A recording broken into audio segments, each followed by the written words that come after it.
Selamat datang kembali di Malam Mystery, podcast yang bakal bikin malam lo jadi nggak biasa. Gue A. Dan gue B. Seperti biasa, kita bakal bahas kisah-kisah yang bikin lo mikir 2 kali buat matiin lampu. Malam ini, kita bakal bahas pengalaman pribadi salah satu temen gue yang pernah ngekos di bangunan tua di Bandung. Dan lo tahu nggak, dia dengar suara cewek ketawa di kamar mandi. Waduh, ini udah mulai merinding sih. Tapi serius, suara ketawa cewek di tengah malam itu udah red flag banget. Ceritanya tuh dimulai pas dia lagi ngedit video jam 2 pagi. Suara itu muncul pelan-pelan. Awalnya dia pikir itu suara dari TV tetangga. Tapi ternyata bukan ya. Iya, musik dimatiin, suara itu malah makin jelas. Dan sumbernya nggak lain dan nggak bukan dari kamar mandi. Itu bagian paling serem sih. Lo denger suara dari kamar mandi, padahal lo sendirian. Itu bukan cuma horor, itu udah tingkat parno nasional. Dia coba datengin kamar mandi itu, buka pintu pelan-pelan, dan isinya kosong. Tapi ada embun di cermin, padahal nggak ada yang mandi.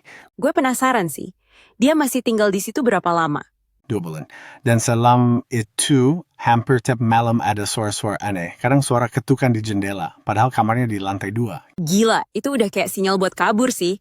Apalagi kalau ada sejarah kelam di kamar itu. Nah, ternyata bener. Ada tetangga yang bilang dulu kamar itu pernah dipakai sama seorang cewek yang katanya bunuh diri. Waduh, makin serem aja. Jadi dia akhirnya pindah.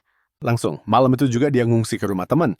Besoknya, cabut total, barang-barang ditinggalin sebagian. Gue jadi mikir ya, kadang tempat murah dan sepi itu punya harga yang lain. Bukan cuma soal uang. Setuju, dan buat lo yang lagi dengerin, kalau lo ngerasa ada hal aneh di tempat tinggal lo, jangan cuek. Apalagi kalau ada suara-suara yang muncul entah dari mana.